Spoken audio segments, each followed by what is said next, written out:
director of the Usuli Institute, and I wanted to welcome everyone. If this is the first time that you've been with us, just to say a couple of words about the Usuli Institute. We are actually a relatively new Islamic think tank. Our goal is really to raise the bar when it comes to Islamic knowledge and discussions about Islam and what the moral and ethical message of the tradition have to say about our current world and the context that we live in.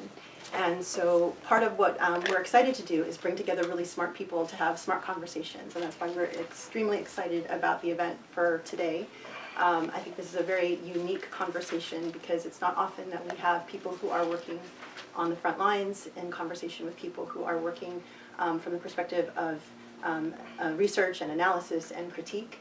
And so it's a really valuable conversation. We really, value the idea of asking difficult questions in a safe environment where we can really explore intellectual ideas and hopefully try and, elevate issues and understanding. So I wanted to welcome, we have two very distinguished guests today. We have Salam al-Marayati, who is the president and co-founder of the Muslim Public Affairs Council. And we also have Professor Khaled Beydoun, who is the associate professor from the University of Detroit Mercy School of Law. And he has a book also coming out on American Islamophobia. So we're really excited to talk about, and this is going to be moderated, of course, by Professor Khaled Beydoun. So without any further ado, we'll probably go for about an hour of conversation, and then we'll open it up for Q&A. And if people on Facebook Live have questions, please send them through Facebook, and we'll go from there. So welcome, and thank you very much. Okay, so I have the way that this has emerged is that these are two people that I know quite well. I've known Salam for decades, 40 years. Life passes. We're old. When I first met Salam, we were young people, young and bombastic. Bombastic. That's a good word. That's a good word to put it. Now life has gone by. And Khaled Beydoun was at one time my student in Islamic law at UCLA. Was not 40 years ago, but 15 years ago. 15 years ago. Of course, now he has become a distinguished academic in his own right. And I know that a lot of faculty at UCLA are very proud of him. And they celebrate every time he comes to LA. But because Khaled Beydoun was coming, he's giving a lecture at UCLA on Monday, I thought it was a real opportunity to have a frank discussion about some of what I consider the most pressing issues that confront Muslims in the United States, if not in the West. The realities we have is that we have a nativist, racist movement that we label Islamophobia, and it is a multi-layered phenomena, a historically embedded phenomena that racializes and excludes Muslims at the same time, in addition to part of this process of exclusion and racialization, stereotyping Muslims in systematic ways. But the rise of Islamophobia also raises a variety of questions as to our role as members of society, and our role as representatives of a moral tradition, our role as spokespeople for that moral tradition, and the terms of engagement and terms of discourse that that always confront us. and Khaled Beydoun and Salam come from very different perspectives, but they're perspectives that must be in conversation, and must be in conversation because otherwise the our Muslim community remains fractured and remains working in its own little zones of competence without a coherent, or at least an attempt at a coherent integration and coherent understanding. The questions that I have, and I'm going to go in a certain order. I mean, I'm not going to jump to policy issues like safe spaces and counter extremism, governmental policies right away. I want to start with some of the foundational questions first. And many of the questions that interest me is our relation to power and what we should do about power. Power has its own dynamics and its own prejudices and its own processes, and we always struggle. I mean, I always struggle with this element of how do you negotiate this power, and to what extent do you attempt to work with it? To what extent do you attempt to oppose it? What happens if you oppose power? And all in the context of our obligation to convey a moral message, because ultimately our role as community representatives is far less interesting to me than our role as representative of a moral trajectory and a moral message. In a nutshell, Islam, regardless of how we understand this moral tradition, but we're not simply, and one of the questions that I would like to deal with is Islamophobia racializes Muslims, but to what extent Muslims ought to, what should our attitude be towards this racialization? Do we embrace our identity in ethnic terms, or do we resist it and attempt to counter it and insist that we are not a racial group, but perhaps an ideological group, a group with a moral narrative? These are the type of questions that I hope to vet out. And Well, yeah, I think there, just to start off, because that question alone deserves a whole conference in terms of dealing with power or negotiating with power and the racialization of Muslims. On the one hand, the problem in a nutshell is white supremacy and white nationalism that has been a part of this country. But on the other hand, many people espouse pluralism, diversity, equality under the law. And so our approach at MPAC is we work in coalition with anyone that espouses the values that are very much in line with Islam. And we together in those coalitions fight back against Islamophobia, racism, bigotry. And it is about coalition building. I, for one, based on my understanding of Islam and based on my understanding of Islamic history, I am not interested in power. I'm interested in developing a line of Muslims that can engage in every sector of society. So if there are Muslims who want to engage with law enforcement, have them do that. If there are Muslims who want to engage with civil rights groups, have them do that.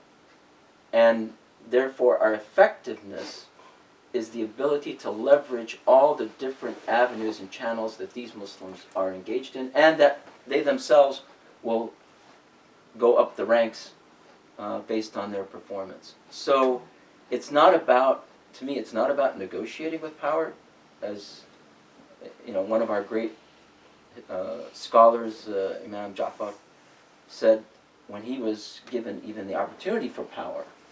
He said, I don't want it, I side with the people. So anybody working for Islam has to be working for the community and for the people, and is pushing back against the policies that are detrimental, not only to Muslims, but to all of society. Islamophobia is actually the barometer within which this country is suffering from racism and bigotry.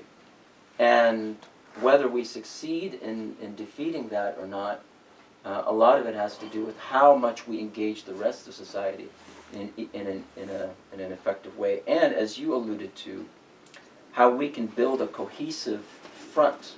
And I agree with you that right now there's more, I wouldn't say infighting, but a lot of side swipes, a lot of slapping around, a lot of, oh yeah, they're doing this, that's stupid, or they're doing that, that's naive, or they're doing that, that's selling out, and so on and so forth. That should not be the language of leadership. Leadership is about bringing people together. And as the Quran says, "Udu ila sabili rabbika bil hikmati wal maw'idati al hasana wajadilhum billati hi ahsan." So we invite people to the way of our Lord with wisdom and beautiful preaching. When I see trash talking, I think that goes against our Islamic character and Islamic taste. And argue with them to something that, in a way that you come up with something better. So it's not just pointing out what's bad, but work with whomever you can to come up with something that is good out of bad situations. If I can respond in four points I want to make. First, I think the fundamental question, number one, is how does power view you as a group, and specifically a marginalized minority group? That's a fundamental question any group has to address before they negotiate what relationship with power they're going to have. Second, we need a specific framework and understanding of what Islamophobia actually is. People use the term freely, but what does it actually mean? Third, issue of racialization. How a specific group is racialized is addressed with how we define and specifically address the framework for Islamophobia.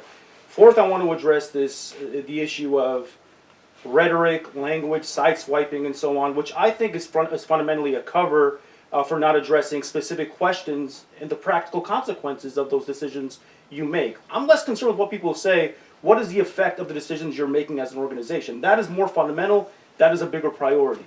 So the first point is this. When we talk about how power views and effectively characterizes Muslim identity, it's not novel to understand that Islamophobia is rooted in Orientalism, right? The idea that Islam has been long demonized as the civilizational foil, as the epistemological nemesis of the West, right? So Islamophobia effectively just redeploys these long entrenched Orientalist tropes that have existed for centuries, right? Letty Volk talks about this in her piece, The Citizen and the Terrorist. Islamophobia is not new. It's effectively just a modern revitalization of Orientalism. So when we view our negotiation with how we're going to relate to power, the government is launching the war on terror based on this presumption that Muslim identity is tied to terrorism. So that is a fundamental, foundational idea that power has in the way it classifies and frames you. That should have a material impact and influence on what your relationship with power is. Right? That's the first point. Second point, what is Islamophobia? Right? Islamophobia isn't simply bigotry. It isn't simply animus. It isn't simply the guy next door saying that Muslims are all violent and evil. No, it's far more comprehensive, far more complex than we caricature it. Right? And I write about this in a piece I published in the Columbia Law Review. First, Islamophobia is private violence, right? The form that we typically understand, it's manifested through attacks on mosques. It's manifested on attacks on individuals who are conspicuous and visible Muslims.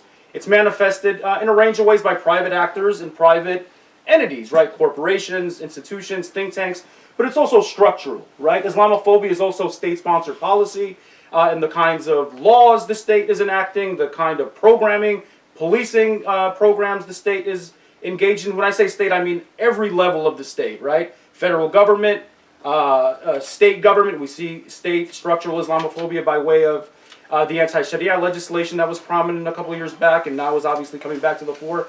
And third, and most importantly, it's a dialectic, right? State policy actually endorses these negative stereotypes, these ideas and images that are resonating with the broader polity, right? The citizenry. And during times of crisis, state policy and presidential rhetoric, like we see with Trump, can actually embolden private Islamophobia. So we have to understand what Islamophobia means, right? And grasp this framework before we freely use it. So the point, I want to kind of, I guess, elaborate on more fully when we get through this conversation is that Muslims can actually engage in Islamophobia, right? Muslims can partake and endorse structural Islamophobia. So the idea that just because we're Muslim, that we can't partake in this project of Islamophobia is a mythic one, right? It's not a real one. So that's an issue that I think is really critical to this conversation as we move forward. Third, the racialization of Muslims, that's one segment of it, right? So I think private Islamophobes view Muslims in very ethnically caricature terms, right? Synonymizing Muslims with Arabs and South Asians and so on. But the state has become far more nuanced. When we talk about state-sponsored Islamophobia, right, there's no longer a racialization of Muslims coming from the state. They understand the racial and ethnic diversity of Muslims, and second, they understand the sectarian diversity of Muslims and the political heterogeneity of Muslims, and the state capitalizes on this heterogeneity to extend and to enforce its structural Islamophobia. So those are three critical points that have to be had. And the fourth point, I think, is when we discuss issues like sideswiping, criticism, and that being, tasteless and so on, that's fine, right? And I think that's a conversation that has to be had. But I think it's actually distracting from the more robust and meaningful conversation as to the actual effects of the decision making, right? There's real consequences when a specific organization is endorsing counter-radicalization policy. I don't care what you're saying about me. What are you doing that's affecting my community is the question we really got to be focused in on, right? You can call me whatever you want. Hey, Professor Beydoun, you're too short. Professor Beydoun, I don't like your jacket. I don't care about that. You can say whatever you want to say about me. What decisions, how are my decisions impacting your community? That should be the question we hone in on more specifically, in my opinion. Well, I want to follow up on that. So we know that Islamophobia is a historically embedded phenomenon. I mean, in fact, we can even go a step further and say that since the emergence of Islam, the West has never managed to come to peace with the rise of that religion. And the spread of Islam in the Middle East came in sort of was a very historical, fascinating thing, is that Christianity had failed to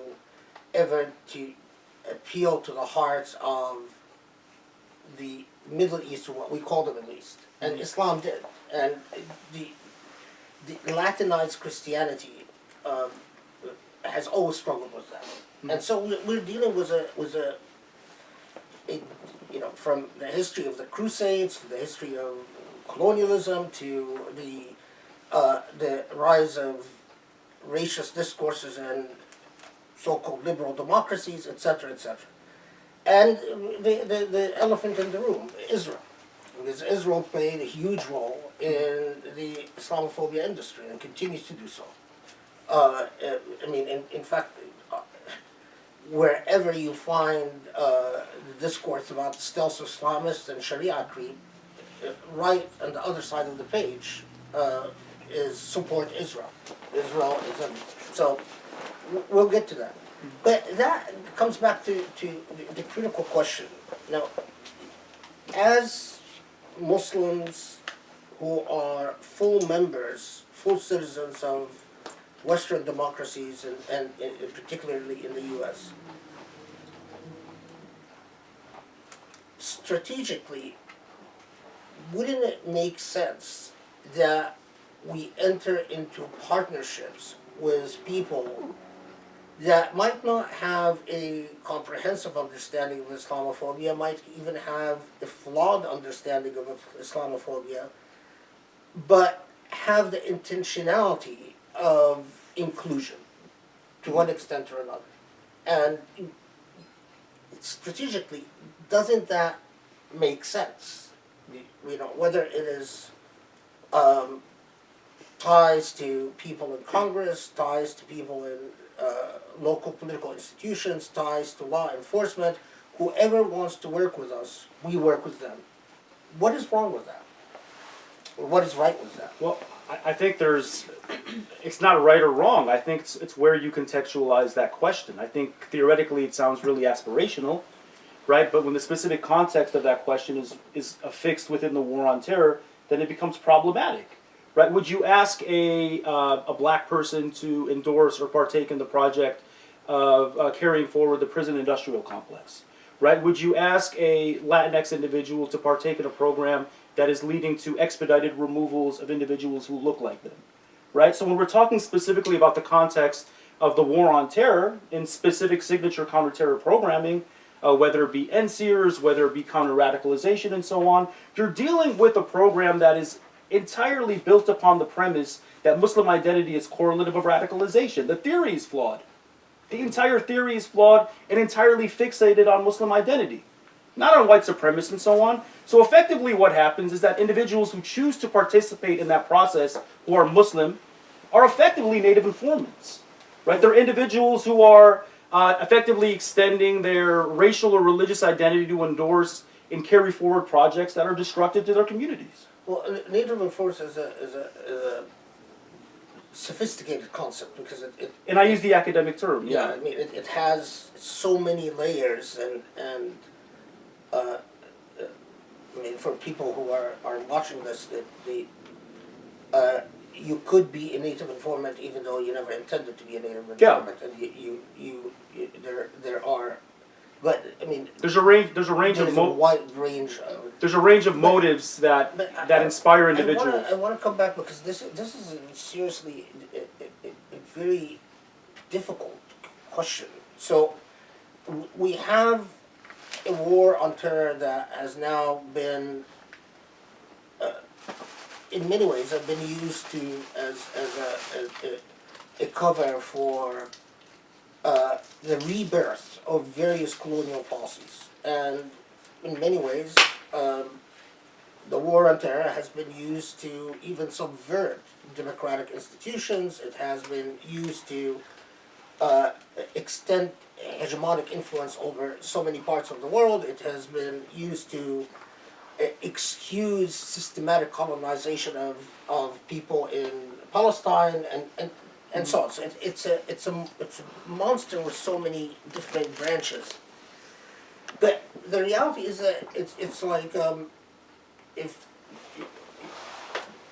you exist with this massive monster, and you are confronted with the question of what do you do about it? What should your policies, not long-term philosophy, but effective policies as you work with Muslim communities, as you work with the demands of families, individuals, communities,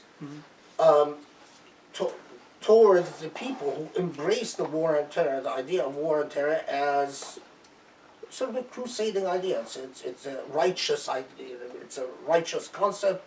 It's a concept on the side of God, against the side of good against evil.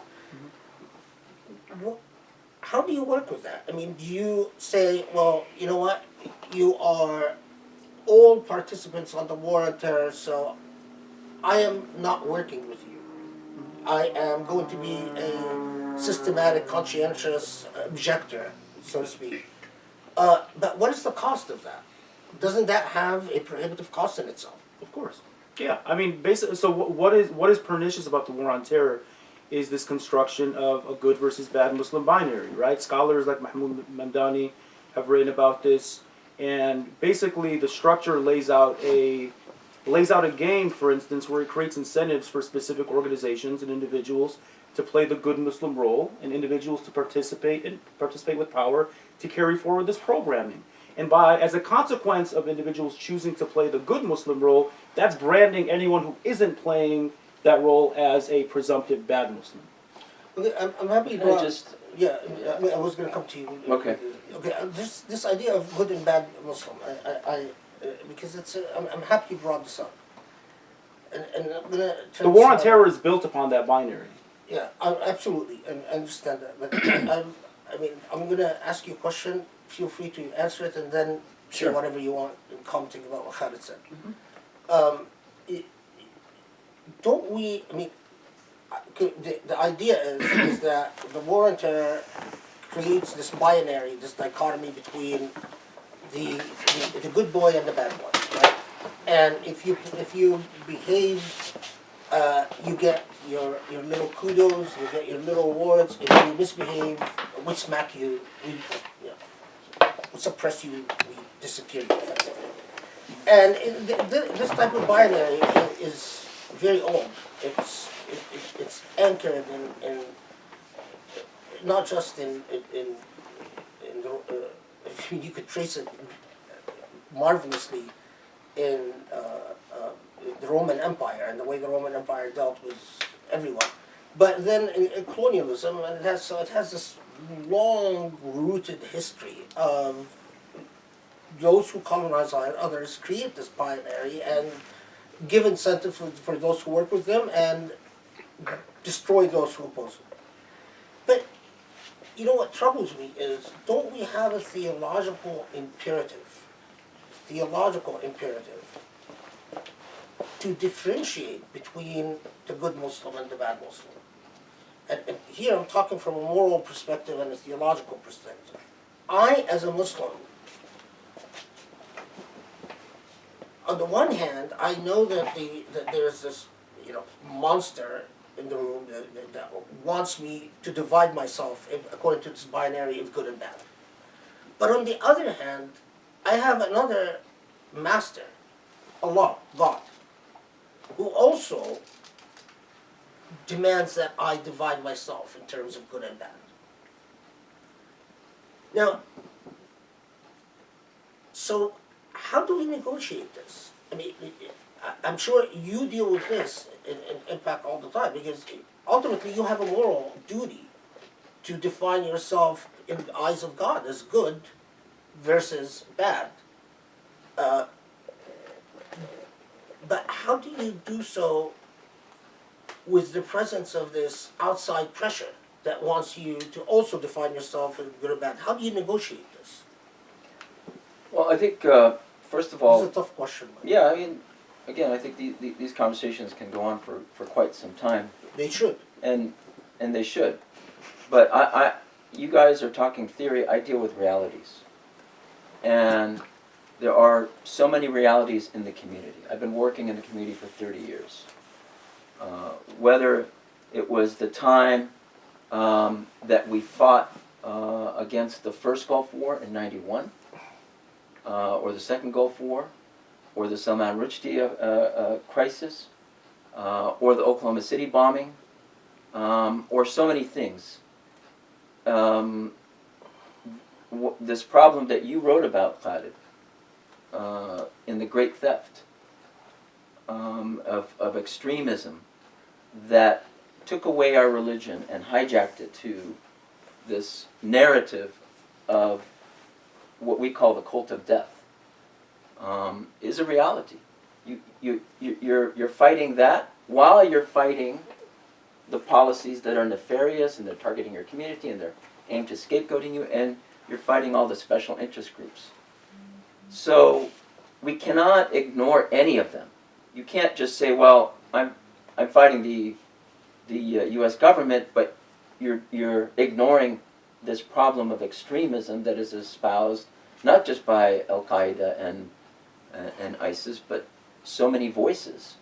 And again, your book documents the historical roots of that. So yes, people are always pushing you to say, you know, who's the good Muslim, who's the bad Muslim, and who's who's the real Muslim, who's the tough Muslim, and who's the soft Muslim, and so on and so forth. So I don't deal with binaries. I deal with realities, and I deal with people. And so when we deal with this problem, and then we use the term native informant, who then is a native informant?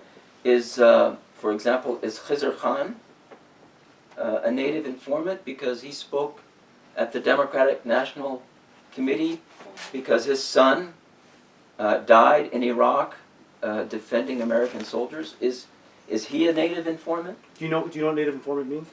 It's somebody that they claim to be the representative of that community that is selected by someone from the outside. Hold on, because I'm going to ask you to explain to comment on native informant. Let's not finish. But is he capitulating to the military-industrial complex because he spoke and he was viewed as not just a good Muslim but a great American voice? Can I add the example of Muzammil Siddiqui issued a fatwa Against terrorism. against terrorism? Yeah, the Fifth Council actually. Yeah, on behalf of the Fifth Council. Right. The Fiqh Council issued that. Dr. Maher Hattout issued a declaration against extremism.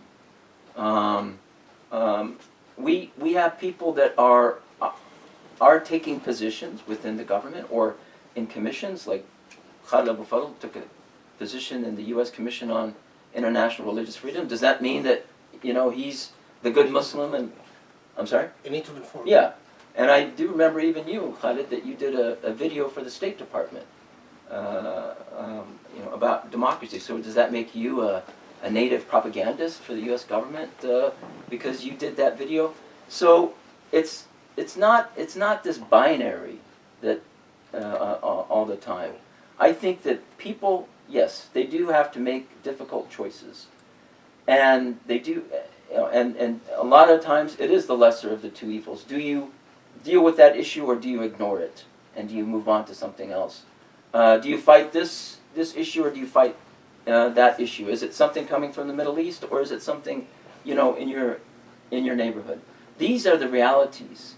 And while we can talk about theories of Islamophobia and of racialization in this society, I think the bottom line is Muslims, especially young Muslims, are trying to see how their Muslim identity fits within their personal lives, in their schools, in their work, as they see Islam being smeared every day, to this day, on media.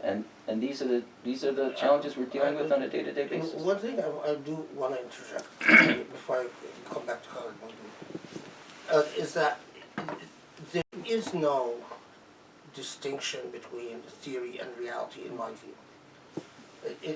Theories are ultimately attempts to both describe reality and engineer and direct reality. I mean, a theory that doesn't aspire to change the way people think and behave is nothing. It becomes just a pure abstraction that's a mental exercise. And I think even when you say in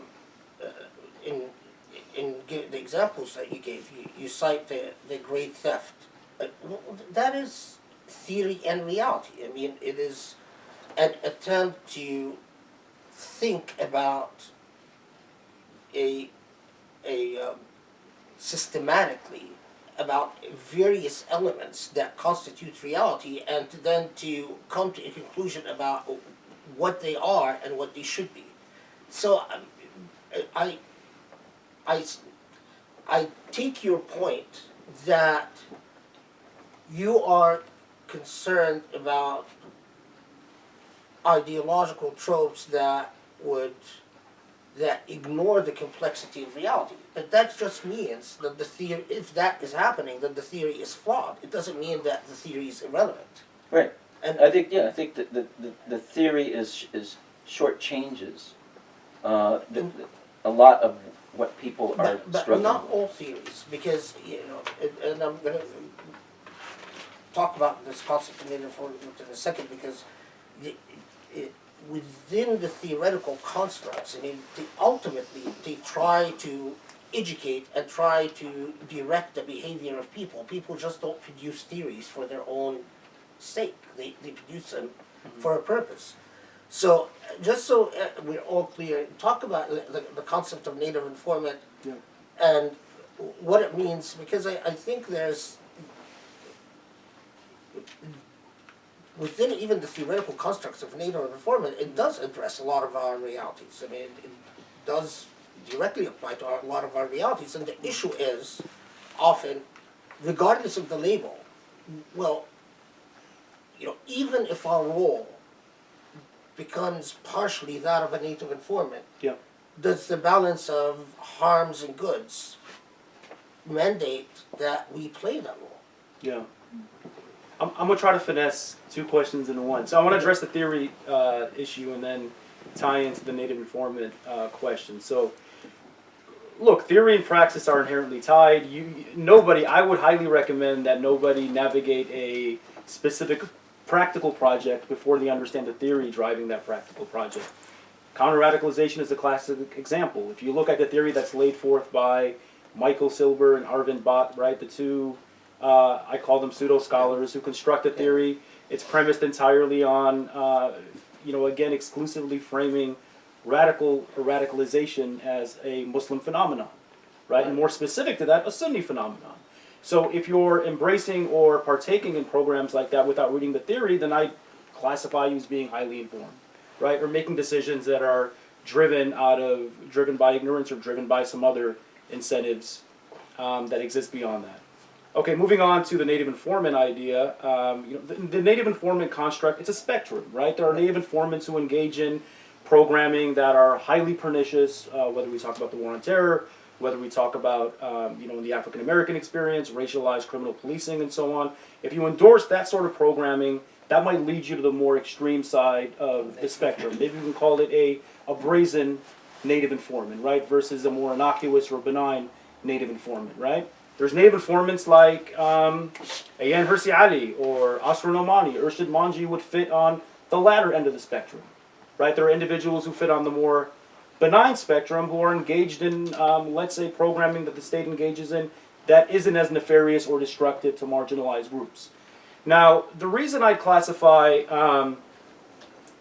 I think the impact of the native informant hinges on the specific space in which they're operating, right? So I would classify that the most destructive war on terror program in recent time is counter-radicalization policing, right? Do you have to address issues that are germane to reconciling Muslim identity and American identity within that space? Why can't it be had through different departments of government? The Department of Education, for instance, right? Many Muslims, especially where I come from in Detroit, are poor and working class. Why can't we address these questions within the Department of, Housing and Urban Development, right? Issues that are germane to Muslims are driven by the media, right? Film, news media, popular media, and so on. Why can't we address these questions through the FCC, right?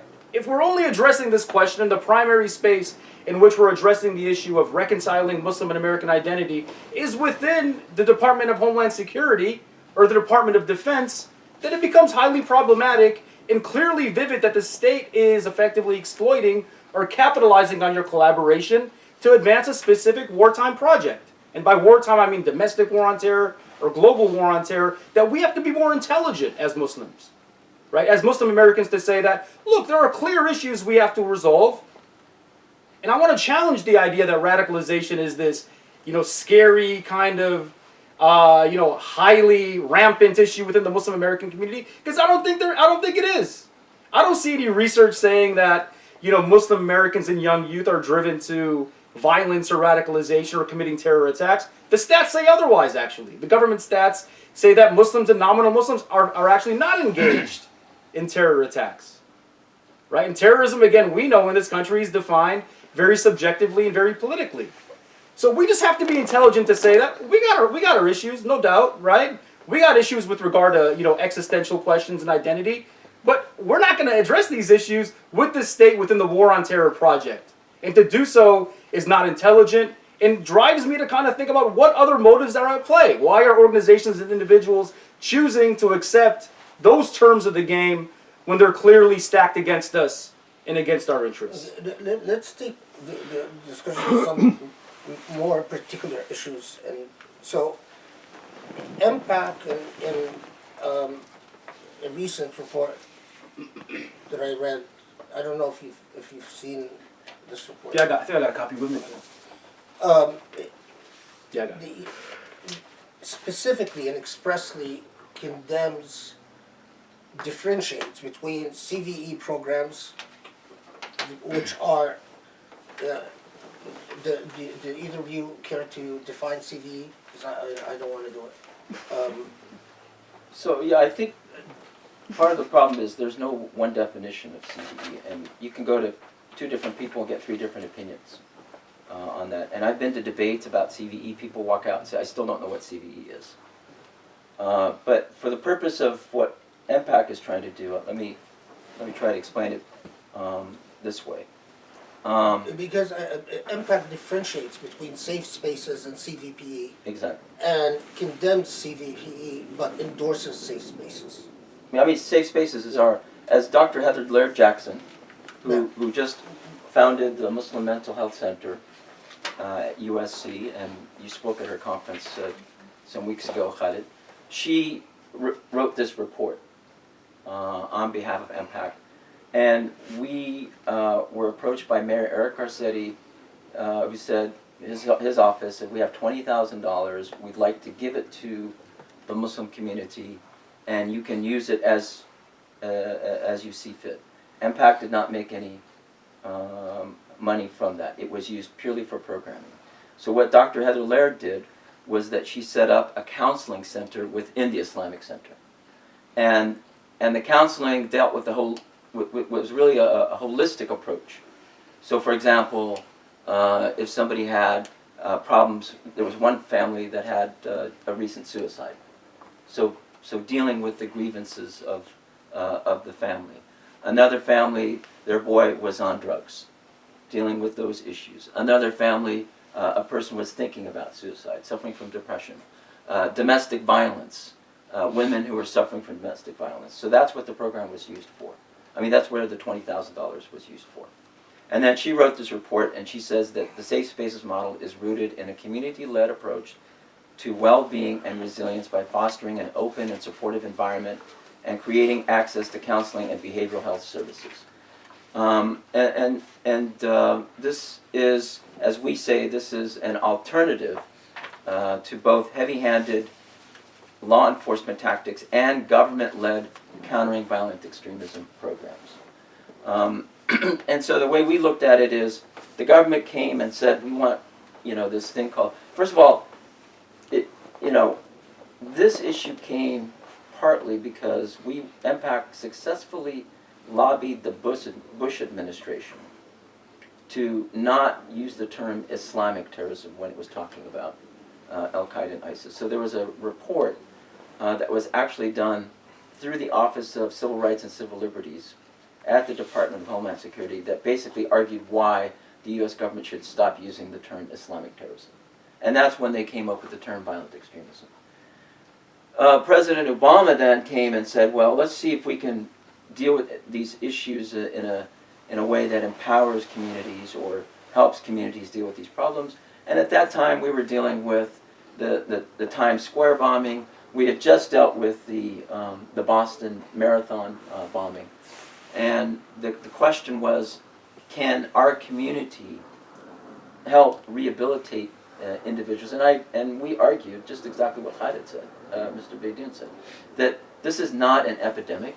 When you look at violence from the right and white nationalists, it far outweighs these episodes that we're talking about here. However, because of the media, because of so many things, the hysteria is imminent, and we have to deal with the situation. And every Muslim organization then issues statements and talks about it as a problem and condemns it and deals with it in their own way. When it came to this issue of countering violent extremism, what MPAC actually did was they took a bad policy and provided an alternative. And so instead of being a government-led approach, we said, make it a community-led approach, which is exactly, by the way, what CARE National said. CARE National said, CARE supports community-led CVE programs. And so we said, let it be a bottom-up, not top-down. We don't want government coming in and telling us what to do. The FBI wanted to, for example, do this Don't Be a Puppet program, and the Shared Responsibilities Committee. MPAC lobbied against it, and those programs were shrunk, if not terminated. And I think as a result of our lobbying against it. So we said, let it be community-led, not government-led. And again, the other point that Khaled was making about why are we talking about DHS with these issues? Why aren't the funds coming from HHS, Health and Human Services? So we continue to lobby, and not successful, but we continue to lobby that if you want any funding for these kinds of programs, it should come from Health and Human Services, not Homeland Security. Number 3, we said this stigmatizes, the CVE policy is flawed because it stigmatizes Muslims, and it shouldn't be singling out Muslims. And again, we talked to President Obama, and our DC office actually did that in one of the White House iftars. In fact, while other people were taking photo ops, we did work, and we lobbied that white supremacy be added to the list of concerns when it comes to countering violent extremism. And now when you talk to law enforcement, when you talk to major officials in Homeland Security, they include white supremacy when it comes to this problem. So this report, which I think spells out our work, it says that no law enforcement should be involved in this program. And we succeeded in getting Mayor Eric Garcetti and the City of Los Angeles to engage with us on this issue without law enforcement. If law enforcement, in other words, if law enforcement wants to do their own CV program, they got to do it without us. They're not going to do it with any Muslim organization. This is done purely from a mental health, public health framework, not from a criminal justice, Homeland Security framework. So this program actually benefited 200 people in counseling services within a month. And I'm also helping Heather Laird now build a Muslim mental health center in Maryland. Recently there were 4 suicides by Muslim suicides, unfortunately, in the state of Maryland. And so we're trying to open up a Muslim mental health center. Now, the question is, well, why did you guys take money from the city? The reality is, and again, this is where I think theory, and you guys are the theory experts, you need to catch up to some of the realities in our community. But I'm also an organizer and a long-time advocate in the Detroit community. Okay, so, okay. So I'm not only an academic. Well, then you should understand what I'm talking about. I do. That the problem is the Muslim community is not funding these programs. They're not funding, for example, institutes that are thinking about these cutting-edge issues. They're not fundraising for Muslim mental health centers. They're not funding these programs that we can tell somebody, if your family is suffering from any kind of problem, come to us for help. There was a case in Portland and a case in Fremont, California. Portland, Oregon, Fremont, California. The father was worried about the son joining Al-Qaeda or ISIS, right? So what did the father do? He called the FBI. So what we're saying is, instead of calling the FBI, call the community leaders. And what Safe Spaces has is called a community resource team. It comprises the imam, a chair of the board, a public health expert, a mental health expert, a communications person. In other words, people from the community that can spread the word. If you need help, come to us. We will try to help this individual. And as you know, a mental health expert, and especially Heather Laird, is strict when it comes to confidentiality of her clients. So we take care of the safeguard of the confidentiality by giving these issues to mental health experts instead of me, even myself, or any community organizer or imam or trying to figure out what to do in these cases. Well, again, just Can I respond a couple of them? let me just, I'll say something, then we can, just, I read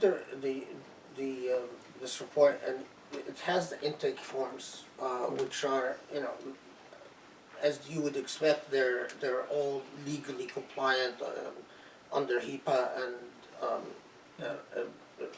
so all the expected professional confidentiality arrangements are there. What I thought was rather, the report also cites a great deal of research material about the fact that extremism and violence, summing it up and hurt people, hurt others, is not a theological issue. It's a psychological issue, and it discusses what I thought was fascinating, the idea of the epistemic crisis that drives people to a point of despair where they hurt themselves or hurt others, and the whole pilot project that is documented here is basically providing health services to a community where instead of them paying out of pocket, the money came out of the 20,000, and then it says that if the money runs out, they might be responsible for paying their own bills. But it's an expensive thing. I mean, the counseling sessions are. It's for the underprivileged. Yeah. But it's still. I mean, it's like $250 an hour. Right. But what is also fascinating is the community seems to have rushed in to avail itself of this, and a lot of the problems are the problems that you would normally see in families in the U.S. Divorce, broken families, serious psychological issues, and so on. So, but I go back to ultimately the question: well, how would, I mean, other than the point of responding, that how would you evaluate a pilot program like this in your view? Yeah. So the pilot program standalone, and I read the report yesterday, seems good-spirited. It seems like it's well-intentioned. Again, the objectives of the Safe Spaces program to address mental health issues, issues of disaffection are issues that should be addressed.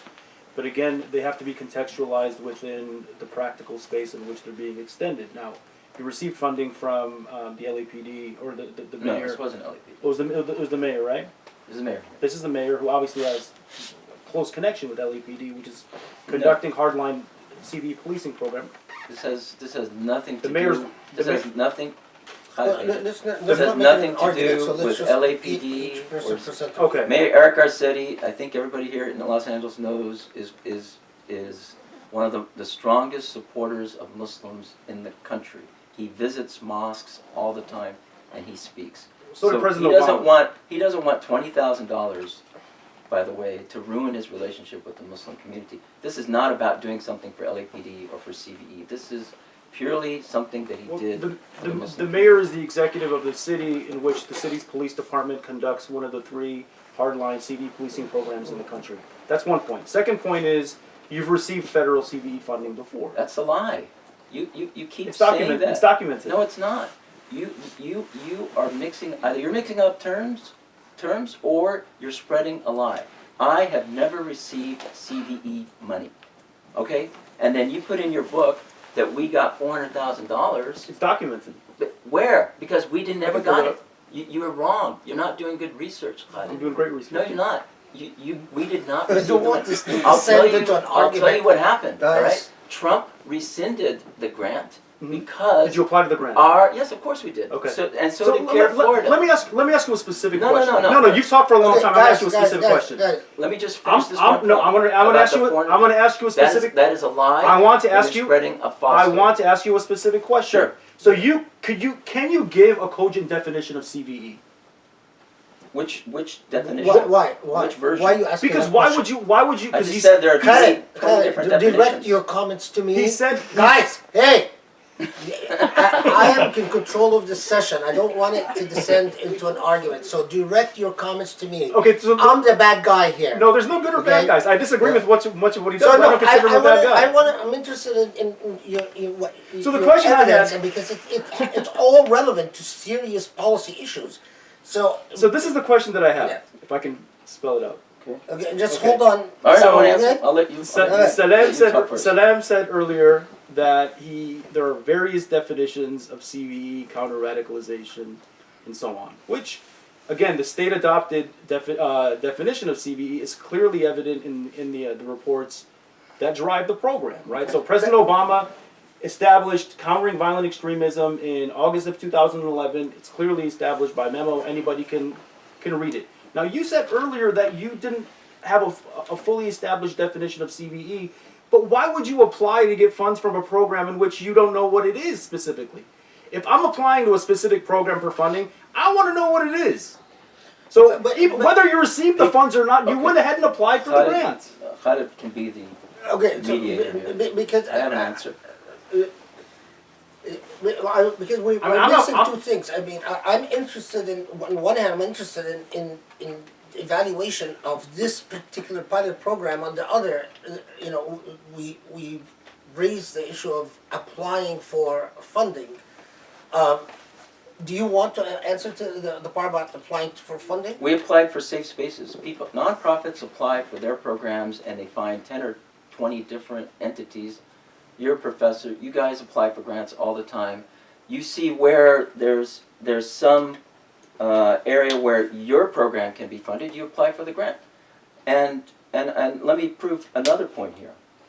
Khaled Beydoun is not concerned about CVE. He's concerned about impact, because That is a true Masjid Muhammad did receive the $400,000, and they are running the program, but instead Khaled Beydoun insists that it's impact that took the $400, which is a lie and a falsehood. And When you he's say spreading Khaled lies. Beydoun, where's that documented? In the In book. your- I have 17 other law review articles, in which I mentioned that Okay, once. well that book says That's one book, my friend. You need to retract that because it's No, wrong. I don't. You applied to the grant. No, you said we got I'm $400,000. not retracting anything.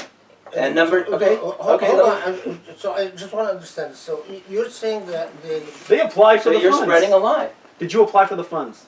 We did not get the money. Did okay? you apply for the funds? Everybody. Okay, let me go over what other people applied. there's a larger point here, but I'll let Salam Okay. say what he wants first.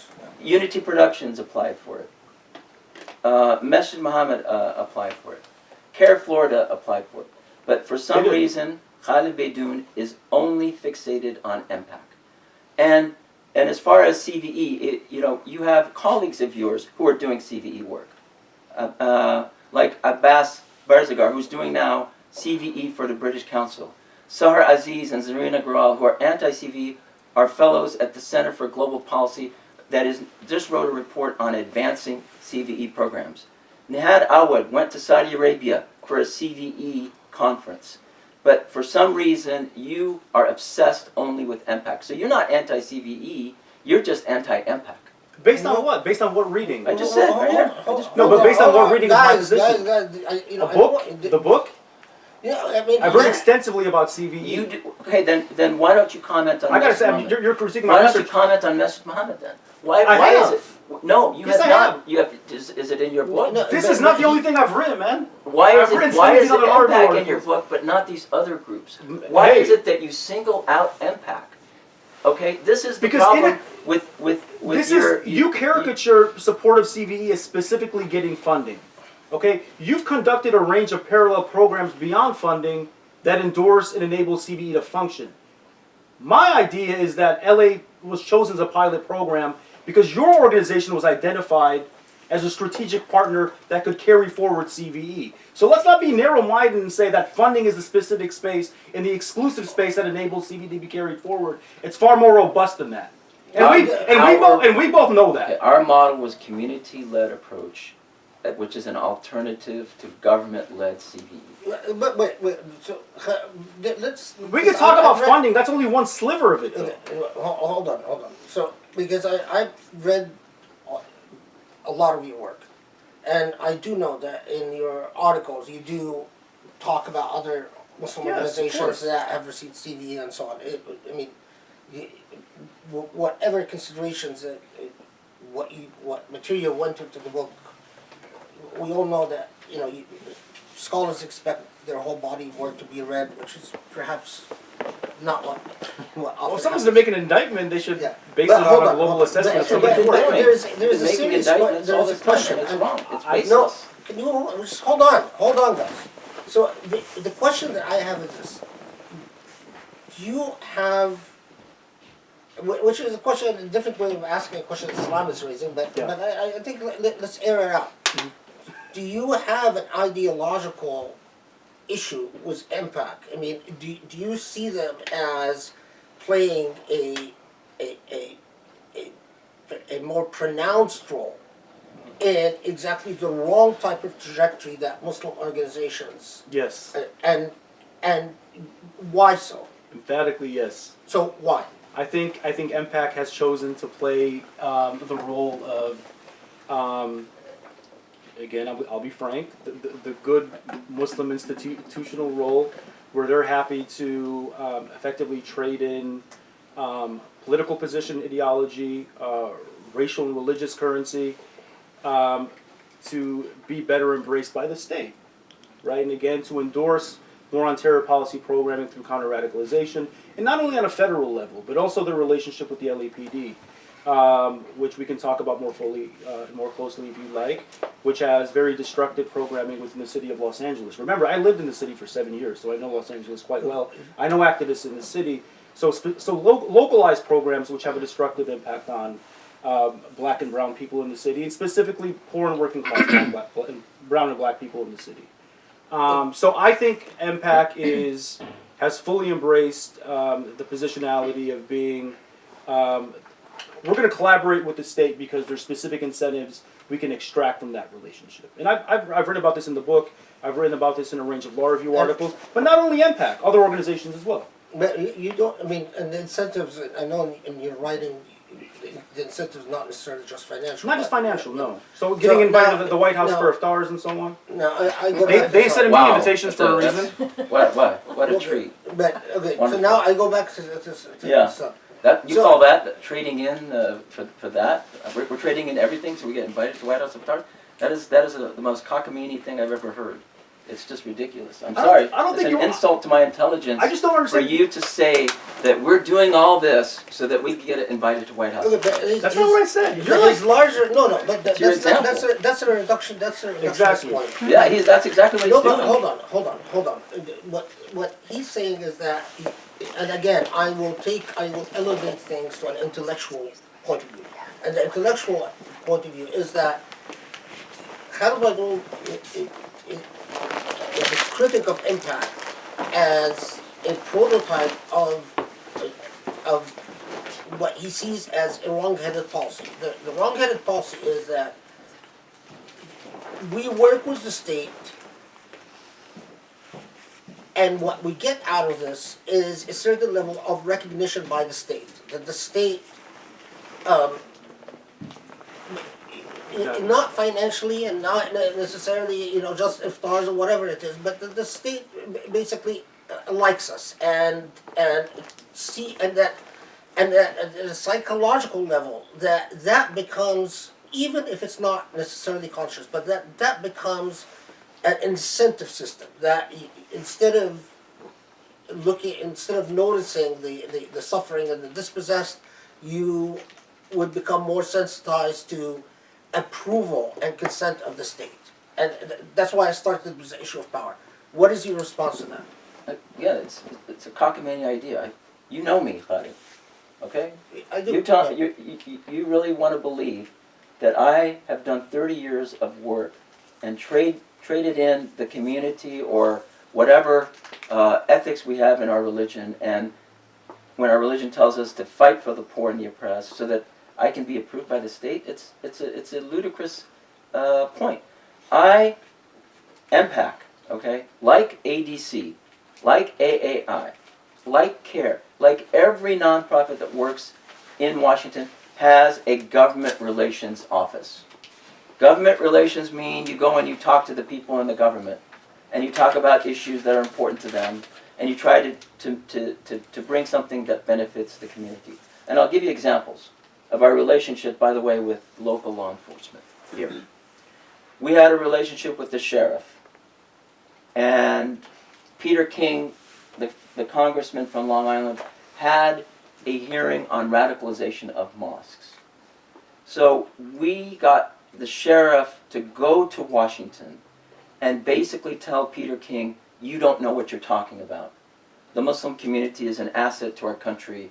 It is a blessing to our country, and you guys need to know the Muslim community better. You need to do a better job of knowing the Muslim community. That testimony, along with Keith Ellison's passionate testimony, pretty much killed the hearing after that. Mike Downing, another person that we developed a relationship with, he has fought Steve Emerson and Daniel Pipes. He has fought the Islamophobes. He has fought them when they're trying to make the Muslim Brotherhood the Sharia scare in this country. And he even said, you guys are demonizing the Brotherhood. These are the relationships we had with a very specific purpose of developing those relationships and leveraging them so that they can also, along with us, speak out against this anti-Muslim bigotry. I went to Robert Mueller when he was the FBI director, when there was all this anti-Muslim training. And I wrote an op-ed about it. And I even met, I was with Abed Ayoub in that meeting of ADC. And we worked together to tell him that anti-Muslim training has to stop. So you tell me, is that somehow, getting power from the state? I see it as serving the community. There is a nuance here that is very critical in policy and government relations work. Yes, you can go and go work with the government so that you can be seen as with the government, or you can go and work to represent the sentiments and the interests of the community to the government. MPAC's track record is very clear. It represents the sentiments and the interests of the American Muslim community to the U.S. government and to the local government as well. And I believe we've done a very effective job. I want to take this again to a specific example, because I do know Salam and I do know you. And I know most of you are extremely sincere, and most of you are extremely committed. And this is, again, it for me, it underscores the importance of thinking and theory, not undermines it, because when two very sincere people and two very committed people, they must be able to build bridges. Otherwise, we're in serious trouble. I mean, they must be able to understand each other's perspectives, because I know that each of you is not ill-willed. You're not on the Saudi payroll, on the Zionist payroll, or whatever other payrolls exist. Unlike a lot of people, most of you live in poverty. I used to, not anymore. I get it. Still poverty. You don't know how rich people live. It's true. Yeah. True. Yeah. By LA standards, you're poor, man. Yeah. So I'm hood rich. Okay. So, I mean, I watched an engagement with Downing, where Downing is speaking and refuting the idea of Sharia creep, okay? And he's saying, Sharia is not a threat to the United States, and this demonization of Muslims has to stop it. He's challenged by an Islamophobic group, some of the authors of that Sharia threat book, and there was all the remarkable bigoted things that you can imagine. It's available on the net. I can send it to you. And Downing actually argues with them and they get into even a sort of a silly thing where the Sharia, the racists are saying, oh well, those people, they closed the doors of Ijtihad centuries ago, so there's no new thinking. They're basically stuck from in the Middle Ages, so you can't take anything they say in the modern age seriously. And Downing is actually saying, well, it's not that easy, and so on. And I was very amused because they're grappling with concepts that the racists are deploying for their reasons, and Downing is trying to refute them. Now, when MPAC reacts to the well-intentioned actions by someone like Downing by giving them an award, and you commented that this is bowing down to white supremacy. Is that correct? I think it was 3 months after the LAPD had killed an unarmed black man not far from downtown LA named Ezel Ford. I just thought it was symbolically very poor political decision-making by MPAC, especially during the heights of the Black Lives Matter movement, when a significant percentage of Muslims are in fact black. I lived in downtown LA, and this man was killed not far from where I lived a couple of years ago, and they awarded a department which is engaged in systematic profiling of black and brown people and poor people in the city. After the murder of an individual. But this brings me back to our dynamics with power, Khaled, because we live in LA, right? Mm-hmm. And we've got a police department that, if it decides to be hostile to us as Muslims, it could make our lives extremely difficult, right? I mean, a few years ago, I used to have halaqas in this place, and as students were leaving this place, cops would stop them. Mm-hmm. Through interventions where it was LAPD, it stopped. So none of you, inshallah, will be stopped by cops as you are leaving, inshallah. And when we get to the nitty-gritty of dealing with trying to soften the impact of power and the brutality of power, is this the voice of a critic that comes and says, you sell out? Or isn't that a brutal thing? Isn't that a thing that actually compromises it puts me in between a rock and a hard place? I want to soften the brutality of power, but at the same time, I am being criticized for working with power to attempt to soften it. So I'm a scholar. I don't use terms like that. And nowhere in my public writing will you find me call any organization or individual a sellout, right? But I do use academic and scholarly terms like that of the native informant, right? I'm not using it in its everyday discursive parlance. I'm using it in the way that academics use it. So I think that kind of language can be destructive. I've never had a social conversation with Salam. Your brother's a friend of mine, so we have many common friends. I don't think that the intentions are necessarily malicious. I don't know what the intentions are. I'm not going to engage in that game. I'm concerned as a scholar and as an advocate in the practical consequences of specific decisions. I use Salah just to dramatize, but let's. What is in the scenario I just set out? Yeah. Okay. What would you're also an activist? Yeah. What, as an activist, what would be your decisions? Yeah. How would you deal with this type of situation? I think appeasement, right, and then appeasement by way of endorsing or awarding a department that is doing bad things in the communities is not the way to go, right? That's the number one decision that I'd make in my mind. Second, I live in Detroit, right? Detroit is a city that's been surveilled well before 9/11. I can share an anecdote with you. where scholarship and theory and practice actually meet, right? Much of my scholarship in recent years is focused on counter-radicalization. The state, when I say the state, I mean FBI and the Department of Homeland Security has become very intelligent as to how to capitalize on specific fissures within the Muslim community to advance programs like counter-radicalization.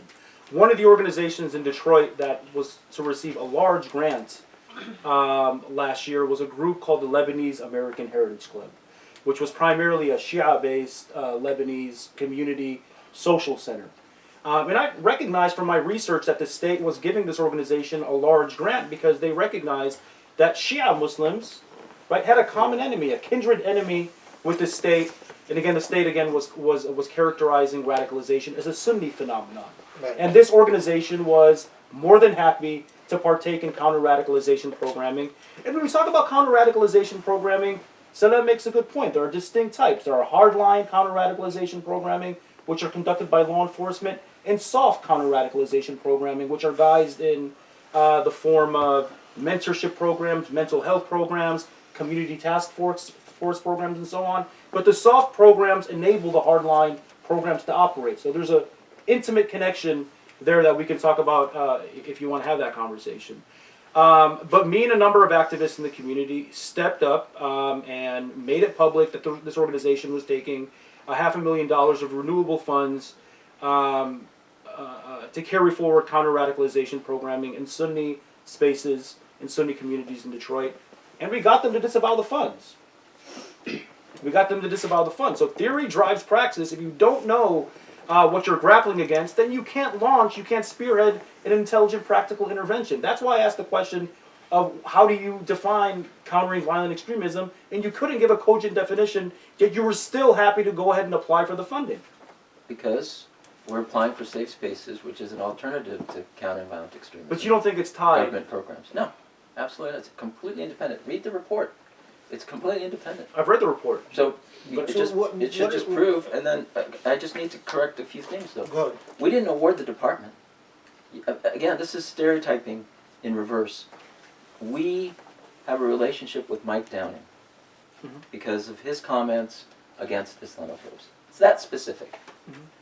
And if we say, well, we shouldn't give him the award, that's like saying, well, yeah, I can understand why they shouldn't build the Park 57 mosque because of 9/11, and they shouldn't be awarding. It's the same mentality. Is that you end up punishing an individual that, because of his affiliation. Yes, there's a problem with LAPD, and what Impact did is it organized community leaders from Masjid Bilal, from Islah Center, from the Islamic Center of Southern California, from the mosques in the area, and we sat down with them about the need for police reform. And you know as well as I do, that's a long struggle. It's a struggle that's been happening way before us and will continue way after us. Yes, we are working against that issue of police brutality as well. So it's not, you said the word appeasing and awarding the department. I think, again, that's very misleading in saying that. It was specifically for Mike Downing, for what he said against these Islamophobes. Number two, I agree, we should protest a lot of these things, but at the end of the day, we have to offer some ideas beyond protest. We have to offer some kind of program, and in what Khaled was alluding to earlier, our moral tradition. لا تستوي الحسنة والسيئة ادفع بالتي هي أحسن فإذا الذي بينك وبينه عداوة كأنه ولي حميم. Good and evil are not equal, so repel evil with that which is good and better, so that the one with whom there is enmity becomes as if he is your closest and warmest friend. So we are engaged in a mission of social transformation. And I agree, it doesn't happen at the policy. It doesn't happen at the policy end. It happens at the community level. It happens in our relationships with others as we join together, for the truth, as we join together for persevering against these evils. But we should look to these kinds of social conversions that the Quran is alluding to in terms of our moral tradition.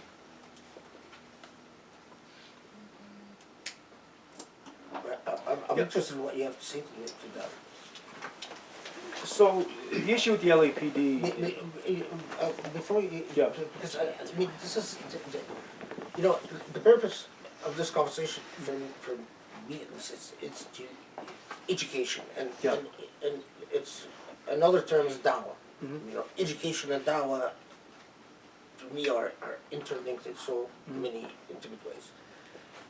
Part of the struggle that I personally think about all the time is one option is to say, you know, it is completely delusional to think that you can educate power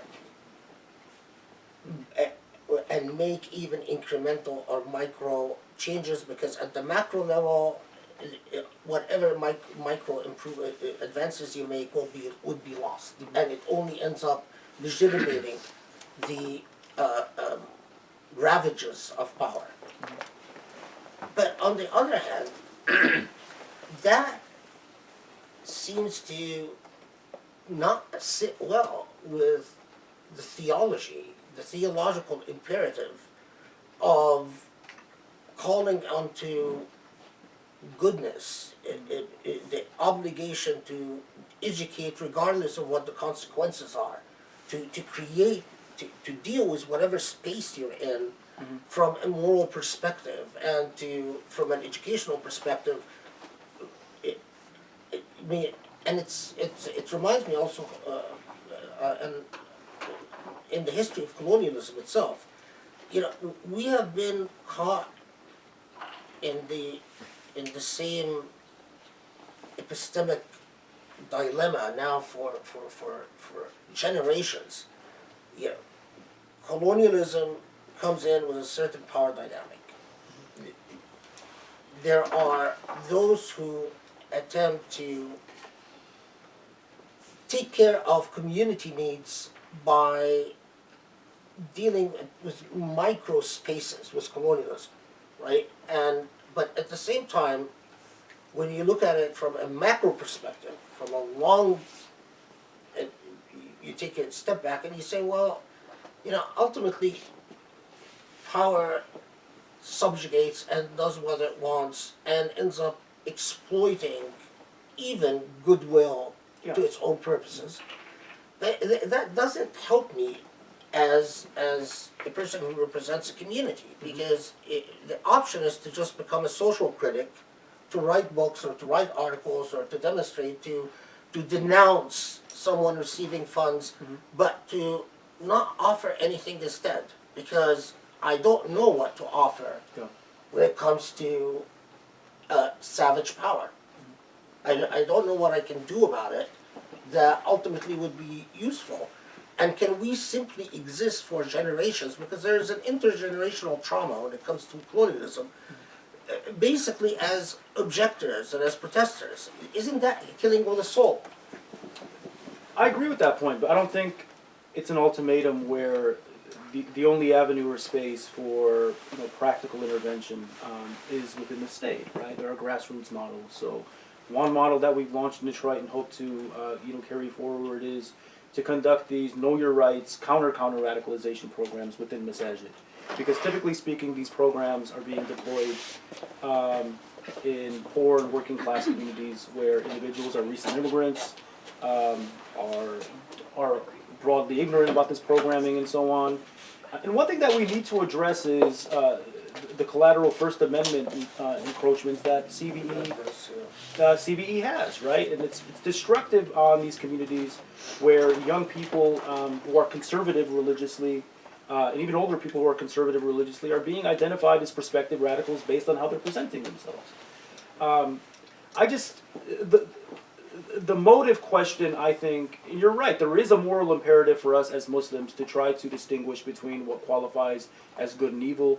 But I think we have to couple that with intelligence, right? So there's a moral imperative, but there's also an intellectual imperative to know that even when we mean good and expect to do good, we shouldn't be vulnerable and effectively be exploitable by state apparatuses that are merely using us to advance pernicious programming. So The moral imperative is definitely there, but so is the intellectual to understand the spaces in which we're operating in. May render me or a discrete number of us specific benefits, but is having a collective and collateral destructive impact on the broad range of us as Muslims. Do you want to come to that? I mean, again, no. I mean, I think on the issue of promoting these pernicious programs, while I agree with you in theory, I think what you say and what you write is practically slanderous. It says that you say that I take CVE money. You say that we took $400,000 from the Department of Homeland Security. Those are both wrong statements, and you don't want to correct them. So I think if we want to talk about the moral tradition, we should at least present information that is accurate and truthful, and definitely not misleading. And the second point, let me just finish this. You held a phone conversation, I think, in January, impacted, where you specifically stated that you would not disavow those funds. For other reasons, Mr. Beydoun, Which because there are legal avenues to take, where, as you know, you have to maintain standing. But Bayan Claremont denounced those funds. So, okay, everybody's... Why didn't you? I just told you. I'm a lawyer, so I understand standing I just told you. Yeah. In order to maintain legal standing, Mhm. in order to take legal options against the administration for this policy. Mhm. So that's a very reasonable, rational approach. Who was your legal counsel? Because you can actually establish standing without having those funds. Well, David Cole of the ACLU. Okay. But anyway, that's another matter. So you need to do better research on those issues. I think I would trust David Cole over you any day. But the other point is that. Let's probe that. No. Why would you trust David Cole more than me? Because I've worked with him, and, Okay. and we've established a relationship with mutual respect. From what I've seen, what I hear, Has David Cole written about counter-radicalization? He's written about the war on terror, yes. Has he written about counter-radicalization? He's written about a number of things, but he's an expert on this issue as it relates to the state. The other thing I want to mention is, this doesn't just affect me, because I think Khaled knows that I have thick skin, and usually these words just fall off my back. I've been attacked by Daniel Pipes. He's tried to cancel speakers from MPAC convention. He was not successful. I've been attacked by Steve Emerson. I was even a target of an assassination attempt by the Jewish Defense League in 2001. They tried to bomb my office, and law enforcement told me that they were out for me in particular. So I've been through that, and these things, honestly, it's nothing compared to what I've seen. However, Heather Laird Jackson, who did the Muslim Mental Health Center and had a conference, she was boycotted by Muslims in the name of fighting, CVE. Suhadu Beatty here, who runs our Hollywood bureau, was doing a civil rights panel with people in Hollywood, and some anti-CVE folks drew a petition to cancel that panel. My wife, who you may or may not know, is one of the leading activists for the Palestinian cause, and she's chair of Kinder USA. She was disinvited from a forum in Berkeley, Bears for Palestine, because they said that she was my wife, that because of the relationship with me, again in the name of anti-CVE. So it's not just First Amendment issues now, Mr. Beydoun. I think, back to the moral tradition, the Quran mandates that we must band together. That's the only time that we're going to create the critical mass. Because if I'm in my corner and you're in your corner and he's in his study, then it's all fractured. It doesn't really matter what we do. But it says you have to band together to enjoin what is right and forbid what is wrong, so that those who are spreading corruption will be countered. If we don't band together and agree on a level of ethics in the discourse, then people will be boycotting, MPAC, and they'll be boycotting the Hollywood Bureau, they'll be boycotting Heather Laird Jackson, and it won't amount to much. So the moral tradition is to band together, and the moral tradition, as the Quran said, we are firm against injustice, but we should be merciful with one another. I mean, when you hear about these boycotts, Yeah. I mean, and as a direct result, criticism of CVE, how does that strike you? Because I know that Salam does have very thick skin, you know, everything bounces off of him, but I think when things like Heather or Layla or whatever, that does have a different impact. Yeah, I mean, I don't know about a lot of these boycotts, to be frank with you. You know, my research area is the war on terror and counter-radicalization. I think that it's, you know, I'm uncomfortable with, I guess, a monolithic characterization of MPAC as an organization that just does CVE. I think, unfortunately, your work on the CVE front has stigmatized you in many respects. But I know that your organization does good work on many fronts. The Hollywood Bureau I follow really closely and does fantastic work with regard to countering negative representations of the Muslim community and so on. I think that it's unfortunate that members or individuals tied to MPAC have been treated that way. I don't endorse that, but I think, unfortunately, it's a foreseeable consequence of the decisions that the organization has made. No. You can't have it both ways. I'm not having it both ways. I'm just making it. Look, I think we as leaders have to stand for ethical discourse. When something like that happens, we should all say, "Stop it." Okay, that's all I'm saying. So I'm making an agreement with Hassan. But why are you more focused on that? Why are you more focused on those issues when we shouldn't? So I agree with you that we have to band together during times of difficulty. And you said earlier, which I think is perhaps the most salient kind of revelation you made today, is that you don't have a definition of CVE and you don't know what it is, but you were still happy to advance and apply for the programming. Let me ask you this question, please. All right, go ahead. So there are a number of scholars, and Muslim scholars, who write on counter-radicalization, right? Individuals who know the theory. I spent countless hours researching this stuff. I know it really well. People like Amna Akbar know it really well. People like Sarah Aziz know it really well. People like Aziz Haq, who's University of Chicago law professor, knows it really well. People like, if you don't want to talk to non-Muslims, because apparently you like David Cole a lot, people like Samuel Raskoff. David Cole's a great guy, but if you don't want to talk to non-Muslim scholars, Muslims too. Samuel Raskoff at NYU knows counter-radicalization really well. So the literature out there that is critical of CVE and counter-radicalization exists.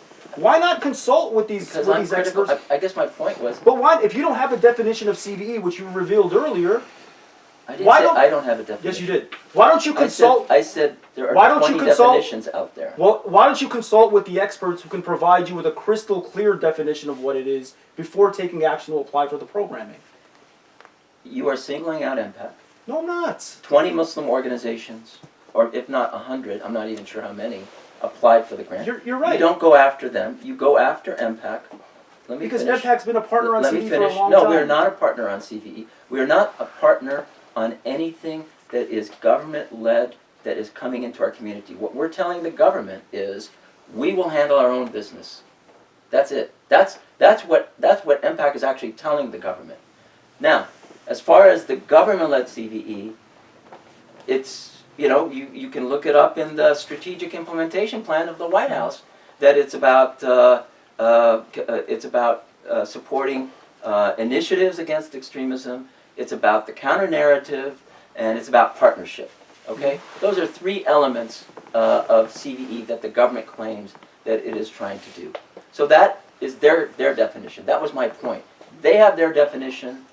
I don't agree with their points on stigmatization of Muslims and radicalization theories. In fact, I went to NYPD when they had their radicalization theory presentation and their paper on radicalization, and I debunked it, I dismantled it line by line. That's what I do because I am there to represent the community. When I apply to the UCLA School of Law, I can't tell them, I don't like your curriculum, the curriculum should be this way. You still applied for the funding based on the existing structure of CVE programming. You didn't disavow the funding, it was stripped from you.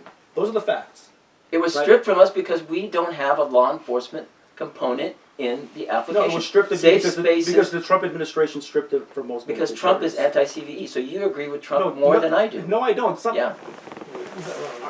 Yeah, I mean, we go back and do you forth on have these fun, issues. like, you know, like talking about like simplistic platitudes? No, We're talking about heavy stuff. No, so when you stop putting it on when Facebook. you say That's things, not, when you say that's when not you where say heavy things like stuff I agree, belongs. you did not denounce or disavow CVE funding.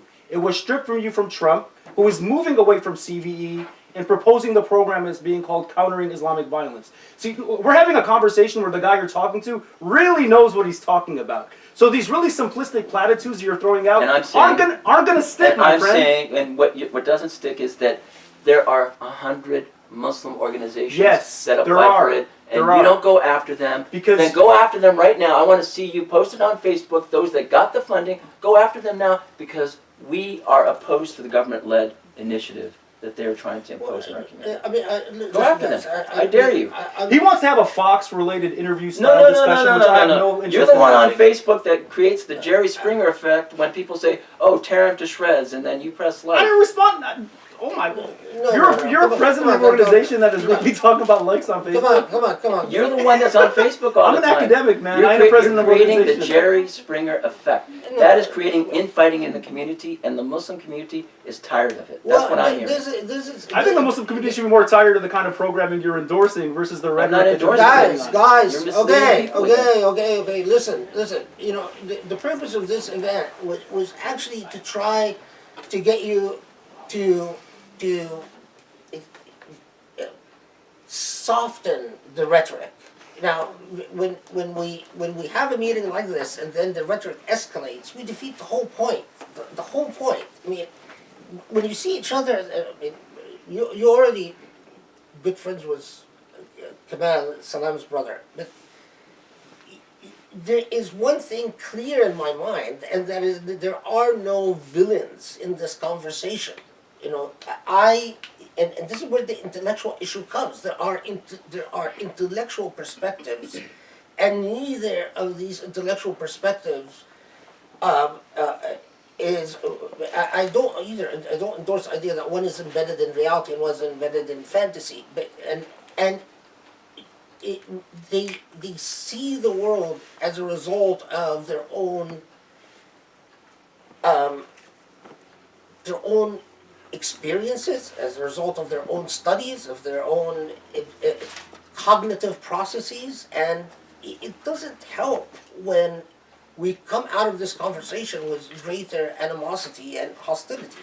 I mean, let's put it this way: if perspective, if one is under the impression that Khaled Beydoun has a chip of, on his shoulder against impact, well, this is an opportunity to fix that this misunderstanding, to adjust the behavior, to clarify the air. I mean, this event should not. You should not leave this event with greater level of angst. It's not gonna. It doesn't help the Muslim community. I mean, one thing that is,